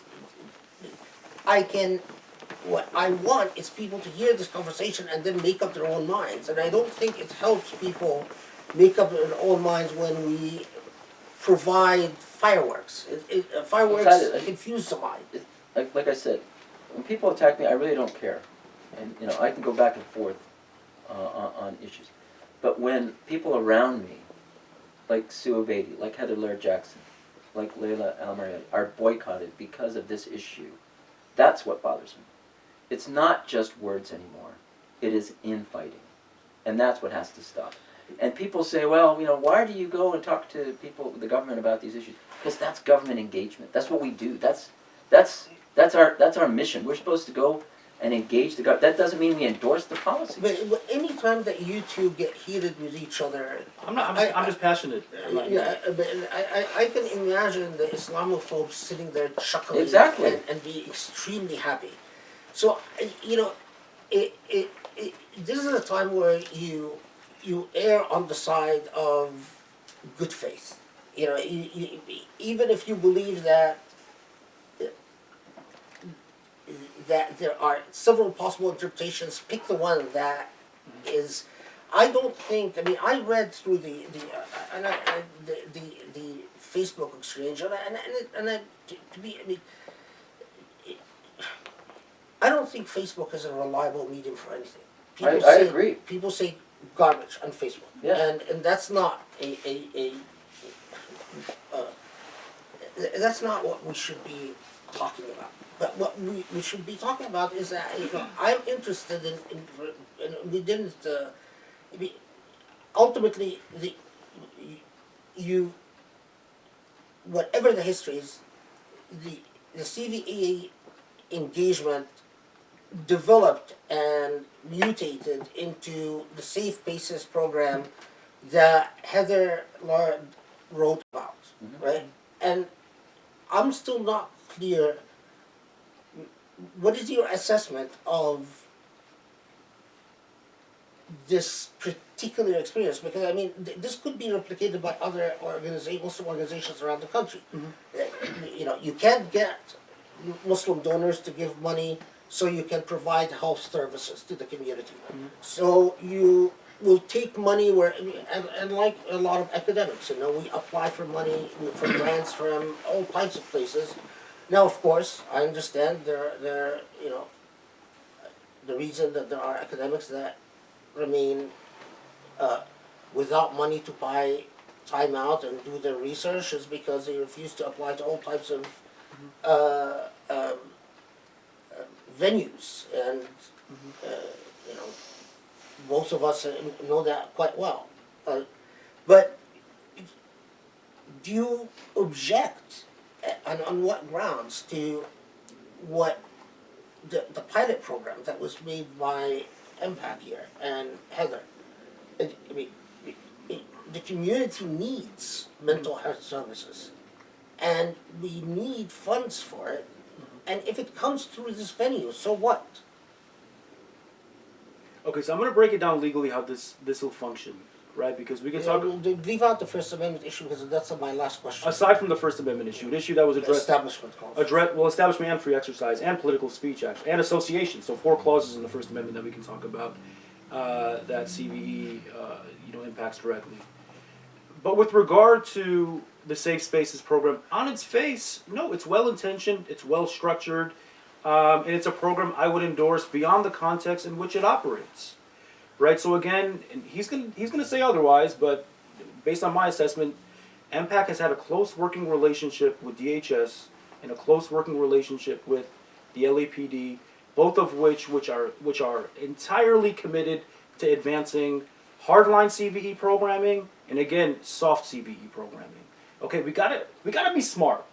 I have no issue with this man as an individual. I just have an issue with the decisions the organization is taking. We can go out, have coffee after this if you'd like. We don't have to. Let me finish though. I ain't done. Finish. Right? So we got to contextualize the Safe Spaces program in the specific context in which it works. Now, if I wasn't Khaled Beydoun, I was just, let's just say my name is Ali Shawarma. I'm a civil rights attorney down the block. Right? And shawarma's good. Chicken shawarma especially. So if somebody came to me and they told me, hey, our kid, this Muslim kid down the block who's emotionally unstable, is going on the internet, and going on websites that he shouldn't be visiting, and he wants to go talk to this organization which has set up the Safe Spaces program. What do you think? And I know a little something about the Muslim community, and I know a little bit about counter-radicalization programming. The first thing that's going to come to mind, and the first thing that should come to mind to any well-credentialed attorney is, when can you pierce that client-attorney privilege? What are the specific circumstances in which that privilege of confidentiality can be set aside? Issues of national security, right? So we can pass on that information, especially when an organization like MPAC has a close working relationship, or let's not say it's close. Let's say it's an amicable working relationship with LAPD, which is conducting hardline CVE policing programming. That information can be passed on to the FBI agent. And let's say the information on its face is benign in nature. We know that LAPD and FBI agents have a specific incentive and a mandate to prosecute a specific number of individuals, and that's happened in the Twin Cities. How many false prosecutions have been advanced on innocent young Somali Muslim men in spaces like that that information that's collected by well-intentioned mental health therapists and well-intentioned organizations that want to do this Can I work. just explain what he's referring to, piercing the veil, is that national security laws allow, as currently stated, they allow the government to basically not give you a choice Exactly. in accessing the information, although you do not want to provide that But information. doesn't that apply to a counselor, a therapist, whether that therapist is involved in a private practice or As anything far as else? I know, it does. Okay, so It applies across the it board. applies everywhere. I mean, No, it doesn't it's- apply everywhere. It applies specifically to information that can be connected to national security. I know, I'm saying, national security could be used anytime, any place, is my point. So even if the therapist has a private practice and is counseling somebody, and if the government says it's a national security issue, we're in the same dilemma. My point is that we could go through a, analysis of all these issues, but there's also paralysis by analysis, that we end up doing nothing. I feel like doing nothing is not an option. I think we should be providing ideas and, correct them as we get critiqued, which is exactly how Safe Spaces was produced. It was a certain iteration that had a lot of flaws, and we got good feedback from community, and we corrected it. Still had flaws, and now you see what it is today, and I think it's a great program. But at the end of the day, we can't just say that we're going to do nothing because we're against all these policies. Number two, when you say that we have a close relationship with DHS, again, I think that's a bit misleading. We are a trusted partner in terms of letting them know that we are there to advocate for the community. We are not these guys that just go in and say, hey, what contract can we get today? What job can, I'd be doing something else if all I was concerned about was getting contracts, okay? This job is not very redeeming for getting that. But what we do that you don't, you either continue to ignore or this is all part of your own narrative. What we do is we push back against those policies. So engagement does not mean endorsement. For MPAC, it's usually the opposite. We engage to push back on the policies that are detrimental to our community. So we have, for example, I'll give you an example. We have pushed back aggressively on this idea of radicalization theory because we told the government that amounts to profiling. So, and that department eliminated the program after that. So that's what we do. And if I were a Muslim community member, yeah, I would ask questions from MPAC, what do you do in those meetings? And I'll answer them. But when we do answer them, the community says, we need somebody like that at the table. If you're not at the table, then somebody else who doesn't look for our interest is going to be at the table. And as Keith Ellison says, if you're not at the table, you'll be the menu of the table.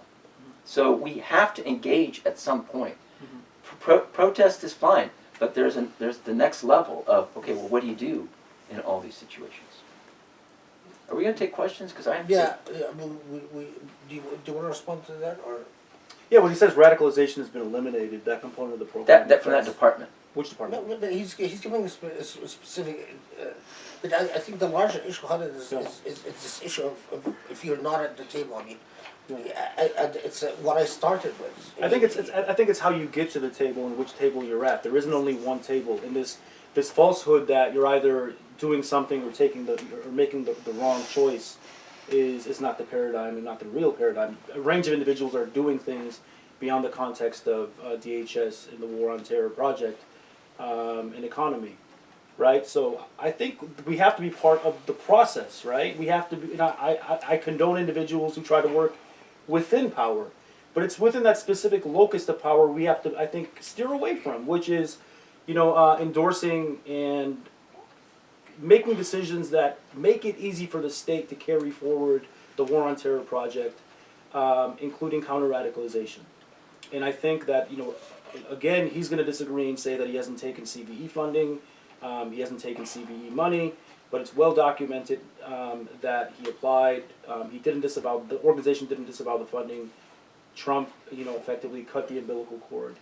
And there's also evidence saying that beyond just funds, right? There's Why- practical why are you projects. singling out MPAC? I don't understand. I'm not. And again, You if you read, hey man, give me your email after this. I'll send you 4 or 5 articles. Salam at MPAC.org. I'm gonna send you 4 or 5 articles tonight. Send it. That I want list to the see whole. you. I want to see you critique every organization And I will. that did. When you name specific organizations like Care Florida, right? It was just revealed 2 months ago that Care Florida applied for those funds. So there's like a timing issue. And I wrote, look, man, because we're transparent. That's the difference. But when you write a book, and I'm going to plug this book, American Islamophobia: Understanding the Roots and Rise of Fear, right? It takes time. So I started writing just this as long as you retract the falsehood. I about started MPAC. writing this a year ago, and that was a year before organizations like Care Florida were revealed. So I mean, so You're just rationalizing, No, why you're singling you out. want me to go back in time and write the book and include them? I will. I mean, I'll holler at somebody who has a time machine. We're not gonna. I don't want to add anything that contributes to destructiveness. And so let's leave that as it is, because both of you have eloquently stated your positions, and let's take questions. And in questions, each of you can present. Yeah, and I really do have to leave in about 10, 15 minutes. Okay. It'll be 2 hours. I have another Okay. commitment. So thank you. So I have actually some questions that people have submitted, so we'll try to, some more. Well, let's just start. I mean, don't we need more than one approach to resolving the issues of Islamophobia? I'm going to combine a couple of these. I envision Salam as Dr. King and Khaled as Al-Hajj Malik al-Shabazz, the Eminem brothers. Malcolm X told Mrs. King that he didn't enjoy giving Dr. King a hard time, but maybe his radicalization would make the outer culture find Dr. King's message for full inclusion more palatable than outright revolution. Another one, it seems there is less disagreement between you both than different This mediums. one, read it at the end again, because it's very interesting. Okay. Malcolm X told Mrs. King that he didn't enjoy giving Dr. King a hard time, but maybe his radicalism would make the outer culture find Dr. King's message for full inclusion more palatable than outright revolution. Yeah, I think it sees you as Shabazz and. And I think most other, a lot of other communities, if you will, and movements, they take both approaches. There is the group that is pushing back and protesting from the outside, and there's the group that's on the inside pushing back and trying to create change within that engagement. And if I can quote Malcolm X, I think one of the most profound quotes that I have found says, "The problem facing our people is bigger than all other personal or organizational differences. Therefore, as leaders, we must stop worrying about the threat that we seem to think we pose to each other's personal prestige and concentrate our united efforts towards solving the unending hurt that is being done daily to our people here in America." So Malcolm X is talking about the need to band together. Exactly what the Quran is saying. Do you want to add, are there other questions you want to add? Or? Well, I think it's in the same spirit. I mean, it seems there's less disagreement between you both than different mediums will have us believe, although there is, albeit a vehement and legitimate disagreement. Do you think, however, that this disagreement could be less pronounced if there were more communication and collaboration between you both? Yes, the point about my answer is yes. I'm open to it, and if Mr. Beydoun wants to come by the MPAC office and talk further and see exactly what we're doing, and he will see that of all the things that people talk about, CVE is one of the least priorities in the office.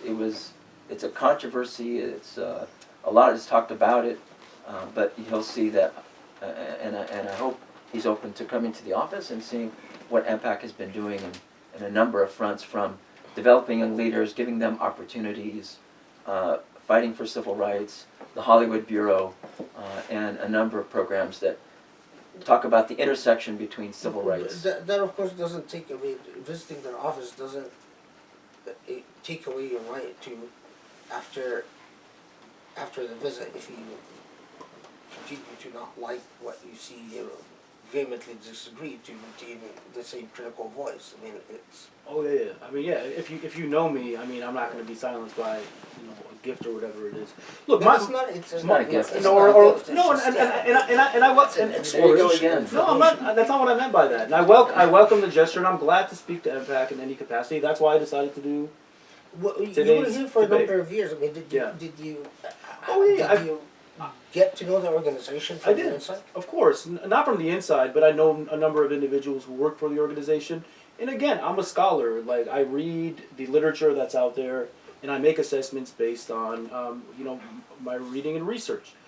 Again, MPAC does some good work in other areas. I'm only focusing in on the major quandary that's related to counter-radicalization. And Salam says that's only one minor issue in a range of others. Some individuals here laughed when he said that, but it isn't to communities like my own, right? Yeah. Counter-radicalization has a destructive impact Nobody on laughed. communities. No, she kind of chuckled when you said that. I caught on that. I caught on to that. She works That's for not the Impact center of our programming. because she Well, knows. again, when you minimize the importance of I mean, right now our big issue is when immigration. you It's immigration. when you minimize the importance of CVE to your portfolio, it might not be major to your portfolio in the range of work that you do, but again, it has a direct and major impact on specific communities. That's why people get so worked up about your position on CVE. Khaled, there's like 20 entities that are working on CVE. Mhm. I mean, I don't understand why But again, you have to single out I'm MPAC. not They singling are out. working on CVE. Do we engage them? Yes. Do I explain to them exactly what I explained here? We are here to empower communities Mhm. to take matters into their own hands. That's what I tell them, and I'll tell you, exactly that. So, people don't like it. That's fine, but that's what we do. But, I mean, what I get from the questions are people are wondering if your positions are mutually exclusive. I mean, I think so. Yeah, I mean they're mutually And- exclusive, and- but and- I don't think they are.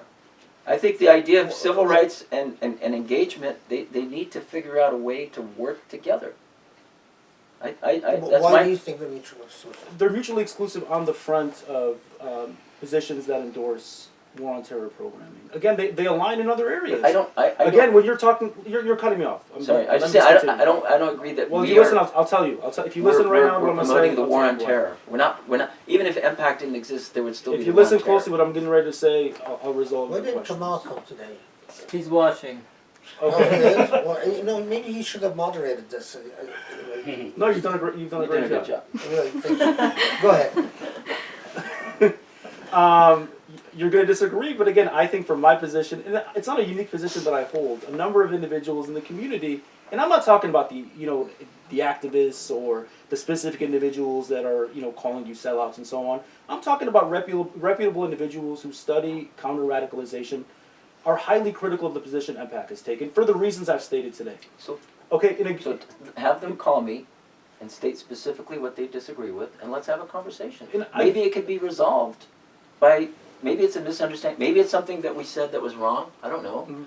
But I need to know what they're saying. I can't just keep hearing it behind my back every time somebody comes up. Oh, it's CVE. So this is a progressive step today that we had this conversation. Yeah, Inshallah, it leads to further programming where Sure. we can talk about. Talk in the open. Bring it out in the open. And I have. I've talked about some of the missteps today. No, together.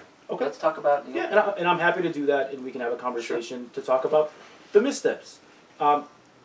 Second, You're misconstruing it again. Your idea of missteps, but anyway.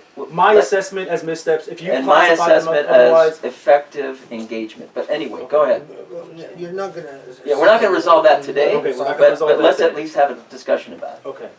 Second, I agree. I think organizations should work together in areas in which there's alignment. I think MPAC has done good work in other areas. Again, if you read the book and if you read my other literature, I've never categorically vilified MPAC as being this sellout organization. I do say that there are elements of the organization which, again, perform this role of the native informant. Again, it's an academic position, right, that stances you have taken have allowed the war on terror, the broad industrial war on terror project to take place and have facilitated programs like counter-radicalization forward. Yeah. Now, instead of you saying, instead I of, don't know how we promoted it. I'm gonna break it down in very lay terms. But Instead of anyway. you shaking your head and saying no, the biggest revelation from today for those of you watching at home, this man said he doesn't have a clear definition of countering Just gave you what violent the government extremism. Let me finish, man. Okay. Countering violent extremism. I know what it is. Other scholars know what it is. So since you don't know what it is and have still advanced to apply for the programming, for the funding, for the programming, and so on. The next step should be consult with people who know what it is to help you navigate how to Stop carry putting forward. words in my mouth. I told you You what said the that definition- verbatim. I said there are 20 different definitions of it. I'm not But here to debate CVE. the state I'm not here operates. to debate The CVE. state operates using one very clear and cogent definition. And I'm against it. But you still applied for the funding and carry forward. So did soft- 100 other Muslim I know, that, organizations but we're not who talking about are other. opposed to You know, when those government-led CVE. organizations want to invite me to have a debate and talk about this issue, I'm glad to do that. But I'm talking to you, who's the head of Impact today. Okay, I'm Okay, saying so I'm talking about you your are organization. singling out Impact. No, I'm not. Yes, you keep doing Again, it. read my work. Second, All right, show it to me then. I'm gonna email you tonight, man. Yeah. Second, if you want to have these conversations where we can address these differences, we got to do it candidly and objectively. I have no issue with impact, but I do have issue with the positions. Talk to the experts, consult with the individuals in the know that can help you steer your organization forward where you're not going to have these critics in the community anymore. People actually want to laud and collect and support organizations like your own when they take good decisions. Now, a point you made earlier, which is a really critical one, is that you held that impact, one of impact's fundamental missions is to be the voice for the constituents, right? For Muslims on the ground. The vast majority of Muslims on the ground oppose CVE, oppose counter-radicalization, oppose the kind of program that you've carried forward. Now, if that is your objective to support, to represent and be the voice for Muslims on the ground, then listen to them. And we are Listen to what against they're government, and we are against government-led CVE. I don't know how many times I have to say this, Okay. because you just don't want to hear it, or you don't want to accept it. We are against government-led CVE. So, Yeah. you know, I don't know what else to tell you. The evidence says Because otherwise. you keep misconstruing, and you keep misleading, you keep putting out false The evidence says information otherwise. about impact, and you keep singling out impact. Would However, you, let me ask you this. I am open. Would you have kept the resources if Trump didn't disavow or disconnect them? Because you didn't disavow them before he did. On that phone call that day, you said that we are not going to denounce or disavow the funds. as I So said, you would have kept the funds, right? No, but that's So why not, didn't you that's not disavow? the- Why didn't you disavow them on that day? As I told you before, our legal counsel said to preserve our legal standing, Mhm. we cannot reject the funds. So you Would you just have kept- disclosed the would you- strategy to our political opponents. Would you have by the kept way. the funds if So Hillary Clinton? congratulations. Would you have kept the funds if Hillary Clinton would have won the presidency? If it was for just safe spaces, yes. But were For fu- safe spaces. were funds specifically designated for you to conduct the $450,000? I think it was. If it were for safe spaces, yes. Okay. Did you see my? By the way, did you see my comments in front of Mrs. Clinton? No. Okay, well then you should. I'll send it to you. Listen to that, and then tell me if you still think that I am, promoting the war on terror. So. Okay, But I think we're going in let's go back to circles questions, now. I want to because close Yeah, we're going in on circles. I want to close on a positive note. So I want each of you to step in the other person's shoes. But what are the three things that you value about the other person's role? And moving forward from this conversation. Three is too much. Five then. We're a religion of one. God. Let's keep it tawheed.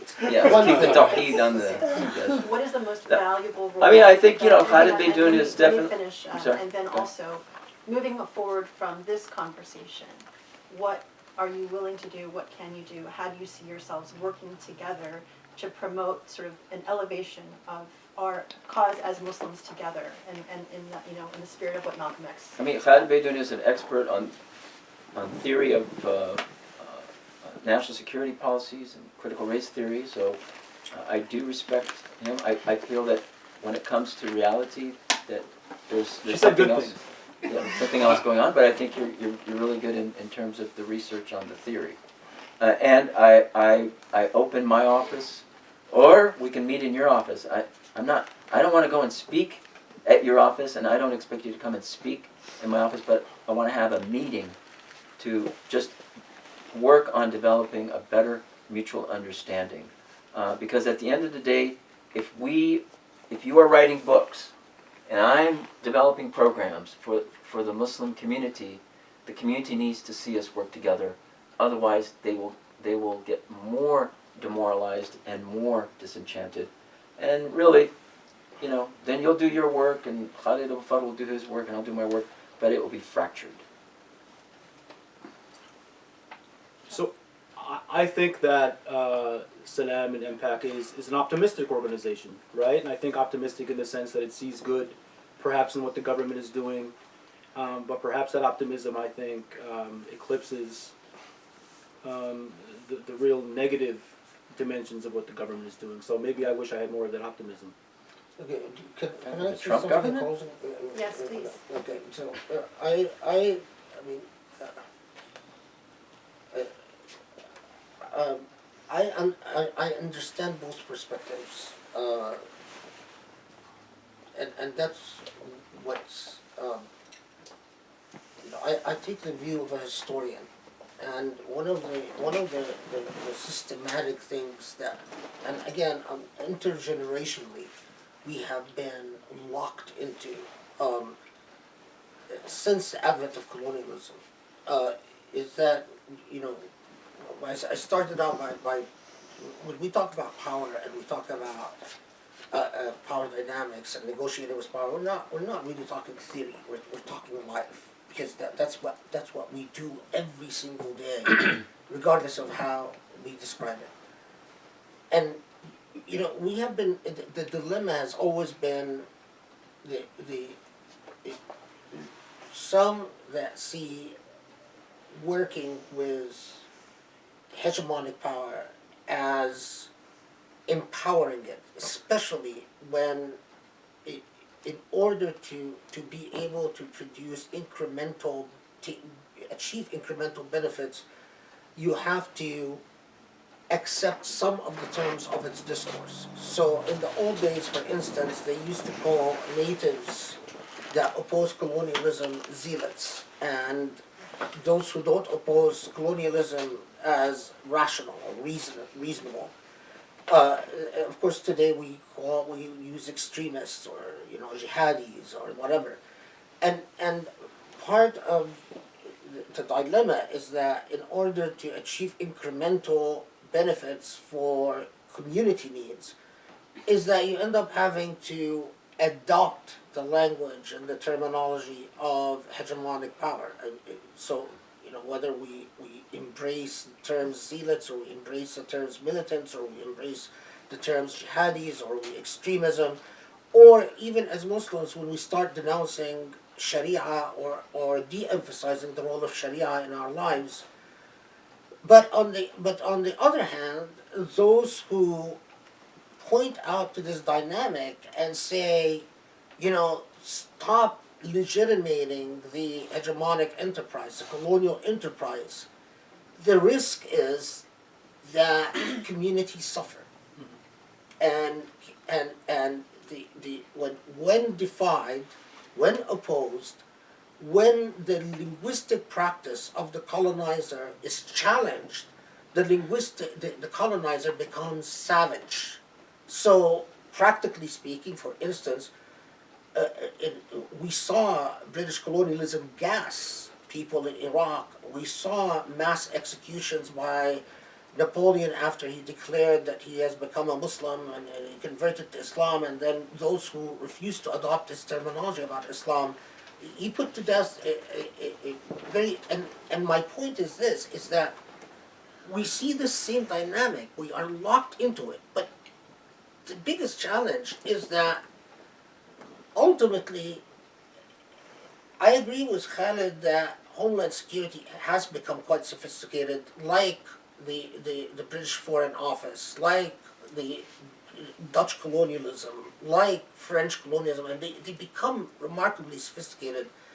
And one of the things that they do that happens is that there are these fissures, these divides created in the communities of the disempowered, minority groups or the colonized, and so in other words, they even build a level of animosity between the again the Arabi who rebelled against British colonialism in an armed rebellion, and the Zaghlul, Saad Zaghlul, who wanted to work with to achieve incremental improvements.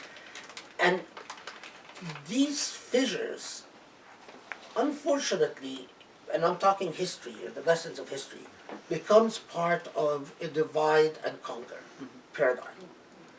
And I think, I mean, and this is an appeal to both of you. I mean, there's a lot of, and especially in part, I emphasize, Khaled, that Salam does have very thick skin, but when it comes to other people like Layla and Heather, Laird, and so on, it hurts at a different level. I think it needs an extra step to prevent the process of divide and conquer, because I just see it as a repeat of history time and time and time again. I mean, it's as if I've read the same debate in the books of history. I could have exchanged Salam for another historical figure and exchanged you for another historical figure, and then it would be the same dynamic. I don't know if you guys would do that, but I really hope you would, because I think the Muslim community needs it. It needs a Khaled Beydoun and it needs a al-Marayati, and I don't think the Muslim community can afford to lose either. That is without Thank you very much. I want to personally thank you. This was a really difficult conversation, I recognize. It took a lot of bravery, and you are amazing, all of you. And thank you for starting this conversation. I hope that this will lead to amazing things for all of us. So I'm very grateful to have you here. Thank you. Yeah, we're very grateful. Thank you. Thank you.